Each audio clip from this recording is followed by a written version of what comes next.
주간 하나님의 은혜가 여러분의 가정에 임하셨습니까? 네. 저는 요즘에 왜 이렇게 살만 나는지 모릅니다. 왜 그럴까요? 우리 성도님들의 마음이 기쁘기 때문에 그렇습니다. 그래서 걱정이 되지 않더군요. 저의 진실된 마음입니다. 우리 교회가 이전을 하려고 여기저기 제가 알아보고 있습니다. 그런데 왜 이렇게 걱정이 안 되죠? 정말로 과거에는 제가 걱정을 좀 많이 했거든요. 그런데 오늘날 왜 제가 걱정이 안 되는지 가만히 생각해 보았더니 우리의 성도들의 마음 한 명 한 명이 굉장히 기쁨을 가지고 사시더라고요. 여러분, 그 교회 성도들의 마음이 기쁜데 그 교회가 뭐가 근심이 있겠습니까? 맞죠? 하지만 여러분이 영적으로 굉장히 다운이 되어 있으면 목회자의 마음이 왜 이렇게 아픈지 모릅니다. 사랑하는 성도 여러분, 왜 우리가 살아가야 합니까? 내가 왜 살아가죠? 내가 왜 오늘날 누구 때문에, 무엇 때문에 기쁨을 얻고 살아가야 한단 말입니까? 왜 사십니까? 라고 물으면 좀 황당한 질문일지는 모릅니다. 왜 살죠? 동물은 먹기 위해 산대요. 하지만 인간은 살기 위해서 먹습니다. 그렇다면 우리가 왜 사는가를 알아야 합니다. 요즘 젊은이들을 보면은 좋은 대학에 가고 좋은 직장에 가고 그렇게 취업하여 잘 먹고 잘 사는 것이야말로 궁극적인 삶의 목표예요. 우리가 태어난 이유가 단순히 먹고 살기 위한 그러한 단순한 태어남이 아닙니다. 창세기 2장 7절에 보니까 하나님께서 우주 만물을 창조하셨대요. 그리고 이 땅의 흙을 가지고 하나님의 형상대로 지으셔서 그 코에 생기를 불어넣으시니 생명체가 되었다라고 말씀합니다. 그렇다면 우리는 존귀하고 고귀한 사람들 아닙니까? 아멘. 그렇다면 우리가 어떻게 살아가야 할까요? 이런 하나님의 사람들이 어떻게 살아가야 한단 말입니까? 사람들은 누구나 행복을 추구합니다. 저 또한 행복한 가정을 위해 살아갑니다. 목회를 하더라도 행복한 목회를 꿈꾸고 있습니다. 왜 우리가 하나님께서 세워주신 그 가정공동체, 교회라는 공동체 속에서의 추구하는 목적이 무엇일까요? 우리가 말 그대로 원하는 행복 아니겠습니까? 행복은 어디에서부터 나올까요?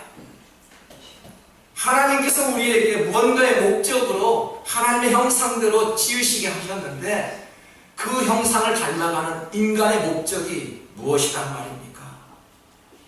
미국의 토니 캄프로라는 신학자이자 사회학자가 재미있는 설문조사를 하였습니다. 95세 된 노인들에게 물었습니다. 다시 한번 젊음이 우리에게 임한다라면 어떻게 사십니까? 다른 삶이 또다시 주어진다라면 어떻게 사십니까? 라고 물었더니 가장 많이 나오는 대답이 무엇일까요?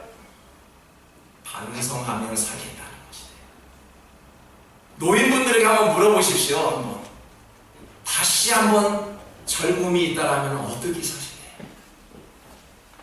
아마도 그들에게도 잘 한번 살아보겠다. 그런 대답이 나올 것이 분명합니다. 반성해보며 살겠다는 것은 무엇일까요? 한 번 내가 참을걸, 한 번 더 내가 고개 숙일걸, 남을 배려하지 못했다는 것이지요. 왜 남을 배려하지 못하면서 내가 살아왔을까 하면서 후회한다라고 이야기합니다. 여러분, 혹시 상대가 미워지는 이유가 무엇일까요? 왜 사람이 사람을 미워하죠? 똑같은 하나님의 형상대로 지은 사람들임에도 불구하고 왜 사람이 사람을 미워한단 말입니까? 옷차림이 품행이 단정하지 못하여 말투가 나와 맞지 않아서 종교가 달라서 정치적 성향이 달라서 사람들을 미워하기도 하지요. 하지만 그것은 미워할 대상이 아닙니다. 왜 사람들을 미워하죠? 인사 잘못해서 미워합니다. 그렇죠? 인사 한번 잘못하면 그 사람을 미워하게 되어 있습니다. 친절하지 못하면 미워하게 되어 있습니다. 친절하지 못한 가게는 찾아가지 않습니다. 우리의 인과관계에서 가장 중요한 첫걸음이 무엇일까요? 인사 아니겠습니까? 오늘 여러분 인사했죠? 사람들을 만나서 성도들에게 인사했죠? 하나님 앞에 고개 숙이며 하나님 제가 왔습니다 라고 하나님 앞에 인사를 드렸죠? 여러분 우리의 관계는 인사부터 시작된다는 이야기죠. 우리가 행복해지기를 원한다면 사람들과의 관계를 잘해야 합니다. 그래야 내가 행복하죠. 정말로 행복한 공동체가 되고요. 그러한 꿈을 꾸기 위해서는 내가 먼저 상대방을 배려할 줄 알아야 한다는 이야기입니다. 우리가 신앙생활하는 목적이 있습니다. 내가 먼저 구원을 받아야 되겠죠. 그리고 다른 사람의 영혼을 구원해야 되겠죠. 우리들은 우리가 살아가는 이유가 바로 이것입니다. 보통 사람들은 빵을 먹고 살지요. 하지만 성도는 무엇을 먹고 산다고요? 하나님의 말씀을 먹고 삽니다. 아멘. 이것이 다르지요. 사명을 먹고 살아간다는 말입니다. 사람들과의 관계를 잘하는 것도 사명입니다. 아멘. 열심히 전도 한번 해보십시오.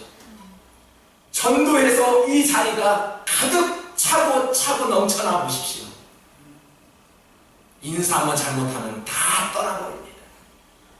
특히 우리가 여인에 살고 있는 우리들의 교회가 바로 이것입니다. 왜 고린도 교회에서 분쟁이 일어났습니까? 사람들과의 관계를 잘못해서 그 교회가 반쪽이 나고요. 사람들은 세상으로 다시 돌아가 버립니다.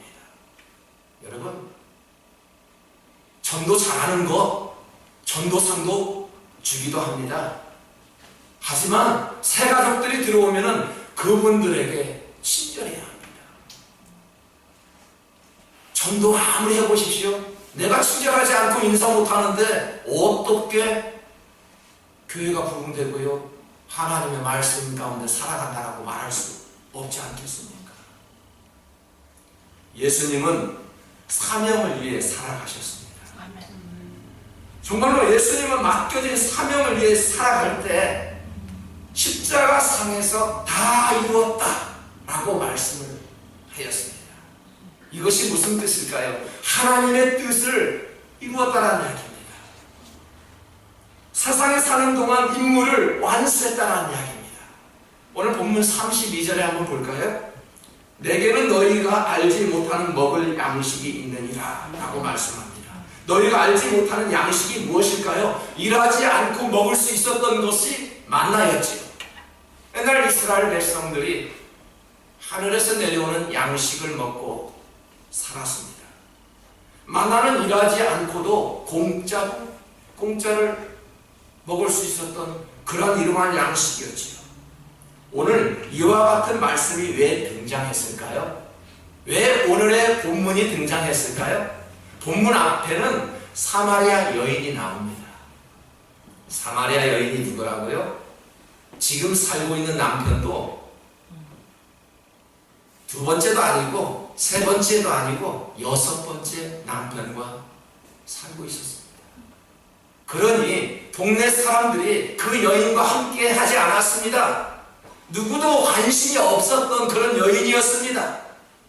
그런 여인이, 즐겁지도 않은 여인이 항상 하던 대로 우물가에 나아가 물을 길러 나아갔습니다. 누구를 만났다고요? 주님을 만났습니다. 주님께서 하신 말씀이 무엇일까요? 이 물을 마시는 자마다 다시 목마르니 내게 가지고 있는 물을 마실 때는 영원히 목마르지 아니하리라 말씀합니다.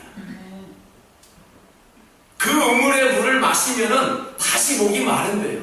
하지만 내가 주는 물은 절대 목마르지 않는데요. 사람들은요, 물을 찾고자 우물을 파지요. 예, 땅을 팝니다. 땅을 얻기 위해서 열심히 일하기도 합니다. 하지만 마셔도 목이 마르고요, 먹어도 배고픈 우리들의 인생입니다. 그래서인지 그 일을 그만두지 못하지요. 그 일을 그만두면 우리는 굶게 되지요. 사마리아 여인은 물을 마시기 위해 물동이를 버리지 못하였습니다. 물동이가 있어야만 물을 마실 수 있다고 생각하였습니다. 우리가 가지고 있는 그 물동이, 여러분이 가지고 있는 그 물동이 무엇입니까? 우리에게는 각자의 물동이가 있지요. 그거 아니면 살 수 없다고, 그것을 끝까지 버리지 못하고 내 손에 꽉 쥐고 있습니다. 그것 때문에 사명자로 살아가지 못하는 그러한 걸림돌이 되고 맙니다. 그녀가 언제 물동이를 버렸을까요? 알지 못하는 양식을 받아 먹을 때 그 물동이를 버렸습니다. 그 양식을 받아들이는 순간 자신을 배척했던 동네에 부끄러움도 사라지고 그 동네에 가서 하나님께서 주신 그 사명을 지키기 위해서 전도자의 모습으로 살아갔던 아름다운 여인이었습니다. 인간은 하나님께서 우리를 지으실 때 가지셨던 그 목적대로 살아야 합니다. 인간의 목적이 무엇이냐고요? 오늘 갑자기 교회에 나오기 전에 집에서 옷을 입고 있는데 아들이, 아빠, 왜 인간이 왜 태어났지요? 어젯밤에 책을 읽었는데 너무 감동을 받았대요. 난 너무 감동받아서 정말로 다른 일로 저기 선교지에 가고 걱정이 되거든요. 염려가 됩니다. 여러분, 사람이 왜 지으셨다고요? 이사야 43장 21절을 보겠습니다. 우리 다 같이 읽을게요. 이 백성은 내가 나를 위하여 지었나니 나를 찬송하게 하려 함이니라. 아주 simple, 너무 간단하죠? 우리의 목적은 하나님을 찬송하는 데 있대요. 세상 사람들은 이런 이야기를 하면은 믿지를 않습니다. 하나님이 창조하신 이유는 딱 한 가지라는 이야기죠. 우리가 천국 가면은 우리는 어떻게 한다고요? 찬송만 한다면서요. 맞나요? 일하지도 않고 찬양만 한다면서요. 맞습니다. 하나님이 창조한 이유는 하나님을 찬송하는 데 있습니다. 우리는 자녀들이 성공하기를 원하지요. 직장에서 많은 매출을 바라고 있죠. 사업이 성공하기를 원하지만 그 성공은 하나님과 함께하는 것이 하나님을 위한 그런 성공이어야 합니다. 그렇다면 이 목적을 알아 살아가는 사람들은 세상의 성공 여부와 아무 관계없이 감동적인 인생을 살아갑니다. 행복한 인생을 살아갑니다. 다른 사람에게 큰 영향력을 주며 그렇게 살아갑니다. 그래서 인간은 하나님 말씀을 먹고 사는 것입니다. 아멘. 본문 34절에서 예수께서 이르시되 나의 양식은 나를 보내신 이의 뜻을 행하며 그의 일을 온전히 이루는 이것이니라. 사명을 먹고 사는 사람들은 말씀대로 살고 말씀을 전하는 것이죠. 이것을 우리는 뭐라고 하죠? 전도라고 합니다. 아멘. 전하는 이가 있어야만이 말씀을 들을 수 있지요. 복음을 접할 수 있지 않겠습니까? 그래서 예수님은 천하에 가서 땅 끝까지 가서 예수님의 말씀을 증거하라고 지상 명령을 하셨습니다. 세상에서 가장 불쌍한 사람이 혹시 누구인지 아닐까요? 여러분, 세상에서 가장 불쌍한 사람이 누구라고 생각하시죠? 하나님을 알지 못하는 사람. 네, 정말 아멘. 그건 홀리한 대답이에요. 가장 불쌍한 사람이 누구라고요? 음식을 먹지 못한 사람. 아무리 맛있는 반찬을 갖다 놔도 그 음식을 먹지를 못한다니까요. 먹어도 소화를 시키지 못한다는 사람이 있습니다. 먹어도 맛을 느끼지 못한대요. 이것을 미각장애라고 하죠. 혹시 그런 분 계시나요? 먹어도 맛을 느끼지 못하는 것처럼 불쌍한 사람이 없습니다. 자, 성경에서 가장 미련한 자가 누구라고요? 이제 대답하셔도 돼요. 한번 대답하세요. 이제 하나님을 모르는 사람. 하나님을 알지 못한 사람이 가장 어리석대요. 가장 불쌍한 사람은요, 복음을 듣지 못하는 사람이 아닙니다. 가장 불쌍한 사람은 누구라고요? 복음을 들어도 듣지 못하는 사람. 귀가 있어도 듣지 못하는 사람이에요. 복음을 알지 못하는 사람이 불쌍한 사람이 아닙니다.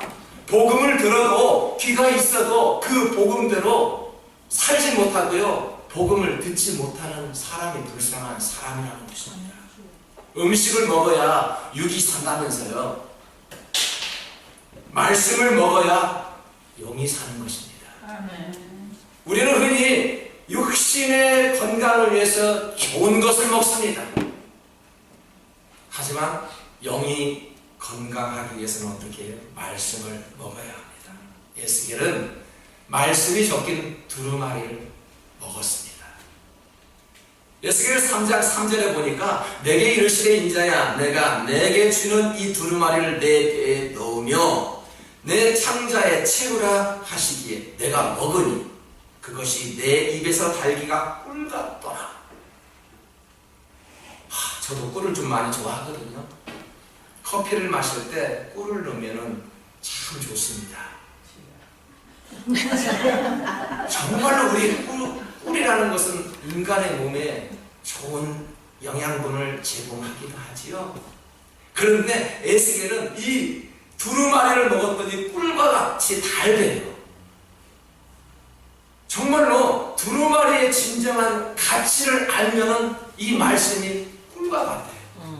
말씀이 입에서만 맴도는 것이 아니라 배에 넣고 창자에 채우래요.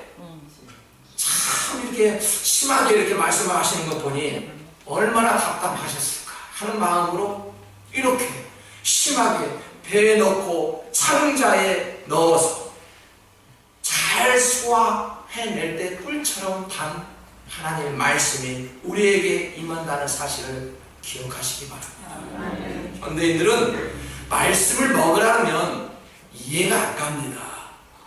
왜냐하면 우리는 배가 고프지 않아요. 교회 안 다녀도 잘 되는 걸 어떻게 합니까? 교회 잘 다니는 저런 성도들도 항상 사업에 실패하고요. 항상 힘들어하는데 나는 기도하지도 않고 사업이 번성하는데 무슨 이유가 있겠습니까? 여러분, 예수님은 배가 고팠던 그 시절 2000년 전부터 이런 말씀을 합니다. 사람은 떡으로만 살 것이 아니요 하나님의 입에서 나오는 그 말씀으로 살아야 한다라고 가르쳤습니다. 우리가 살아가는 이유가 잠깐 보이다가 사라지는 그런 양식을 위해 사는 것이 아니라 영원한 생명을 얻는 소망 가운데 사시기를 주님의 이름으로 축복합니다. 아멘. 하나님의 형상을 가진 우리는 하늘의 소망을 두어야 합니다. 아멘. 그래서 성도는 천국을 향해 살아가는 것입니다. 천국 가는 자는 열심을 내지 않을 수 없죠. 천국 가는 자는 목숨을 걸고 기도하지 않을 수 없죠. 천국 가는 자는 가난한 사람을 보고 가만히 있지 않죠. 천국 가는 자들은 불쌍한 사람들 보고 구제하기에 힘쓰게 됩니다. 교회 다니면 다 천국 간다고요? 천국 가는 자들은 교회를 다녀서 천국 가는 것이 아니라 교회를 자기 집 이상으로 생각하고 교회에 나오는 것을 즐거워하는 자들입니다. 천국 가는 사람들은 내가 살아가야 할 이유를 명확히 아는 사람입니다. 디모데전서 6장 17절에 보니까 너가 이 세대에서 부한 자들을 명하여 마음을 높이지 말고 정함이 없는 재물에 소망을 두지 말고 오직 우리에게 후히 주사 누리게 하는 신은 하나님께 두라. 이렇게 말씀합니다. 예수님이 세상을 살아가는 이유도 하나님의 뜻을 이루는 데 있었습니다. 우리가 많은 것을 쌓고 이뤘을지라도 천국에 소망이 없다라면 그런 불쌍한 인생을 살았던 것입니다. 세상에서 행복한 일이 많죠? 정말로 기쁜 일이 많습니다. 하지만 복음을 전하는 것보다 기쁨이 있을까요? 세상에는 좋은 모임들이 너무나도 많습니다. 하지만 교회 안에서 예배드리는 그 모습이야말로 그보다 더 기쁨이 있었습니까? 세상에 살면은 좋은 사람, 멋진 사람들 많이 만날 수 있습니다. 하지만 최고의 만남은 우리는 예수님이라고 이야기합니다. 그렇게 고백하십니까? 우리는 그런 고백이 있기 때문에 오늘도 하나님 앞에 마음을 두고 이 자리에 나와 주님 앞에 예배를 드리는 것입니다. 우리는 고향을 그리워하며 살아가지요. 저에게도 고향이 있습니다. 잊지 못하는 그런 어린 시절의 고향 땅이 있다는 거죠. 나를 알아주고 나를 사랑하는 친구들이 있기 때문에 그렇습니다. 왜 고향을 좋아하지요? 나의 부모가 있고 나의 형제가 있기 때문에 고향을 그리워하기도 합니다. 그러나 아브라함은 자신의 고향을 등지고 고생 많은 나그네 길을 굴하지 않고 살아갈 수 있었던 이유가 어디에 있었을까요? 천국을 고향으로 삼았기에 자신이 가는 길을 묵묵히 걸을 수 있었습니다. 왜 우리는 주님의 일을 하면서 핍박을 받는 것도 마다하지 않겠습니까? 왜 그럴까요? 봉사하는데 조금도 투정하지 아니하고 하나님 앞에 나와 일하는 모습이 왜 그럴까요? 우리들은 좋은 것들을 다 마다하고 왜 좁은 길을 선택하고 어두운 길을 선택하고 가시밭길을 걷기 위해서 저와 여러분이 이 자리에 앉아있는 것 아닙니까? 잠깐 방송을 보는데 그런 이야기가 나오더라고요. 왜 예수를 믿는지, 왜 예수를 믿습니까? 잘 되는데요. 기도하면 자녀들이 복받고 사업도 잘 되고 그런데요. 그래서 예수 믿는다면 다시 한번 마음가짐을 고쳐야 합니다. 우리가 그래서 예수 믿는 거 아니죠? 네, 맞아요. 그럼에도 불구하고 그런 기도 많이 하십시오. 하나님께서 주실 것이 분명합니다. 아멘. 하지만 우리의 목적은 다 알고 계시지 않겠습니까? 아멘. 우리가 말을 안 해도 그 목적만큼 우리가 분명히 알고 있다라는 이야기죠. 그 목적을 아는 자, 그런 기도를 하나님께서는 분명히 들어주십니다. 우리의 생활 속에서 기도만큼 중요한 것이 없다라고 말씀합니다. 왜 그럴까요? 성도는 하나님의 은혜로 살아가기 때문입니다. 아멘. 사람이 소망을 어디에 두느냐는 것은 대단히 중요합니다. 돌아갈 곳이 있는 사람과 돌아갈 곳이 없는 사람과의 모습은 완전히 다릅니다. 우리는 결국 우리에게 고향이 있듯이 우리에게는 하나님이 기다리십니다. 아멘. 그것을 우리는 천국이라고 그렇게 표현합니다. 우리는 하나님의 나라 천국이 있다는 사실을 잘 알고 있습니다. 그곳에 갈 때 우리의 수고가 끝나고 참된 안식과 평화를 얻게 된다는 사실도 우리는 굳게 믿고 있습니다. 사랑하는 성도 여러분, 마음적으로 신앙 안에서 주신 고난 주님께서 살펴보고 계십니다. 나중에는 후히 주신다라고 믿어 의심치 않습니다. 삶이 힘드신가요? 내가 왜 사는가? 라고 투정도 하십니까? 다시 마음을 굳게 믿고 믿음으로 다시 일어나 서시기를 부탁드립니다. 아멘. 평창에서 지금 한참 벌어지고 있는 동계올림픽을 잠깐 보았더니 우리 한국 선수가 넘어졌더라. 꼴찌하겠다 라는 생각을 했는데요. 스케이트 릴레이를 하는데요. 보신 분은 아실 것입니다. 넘어졌는데 1등을 했어요. 안 보신 분 한번 보십시오. 감동의 눈물을 흘리지 않을 수가 없습니다.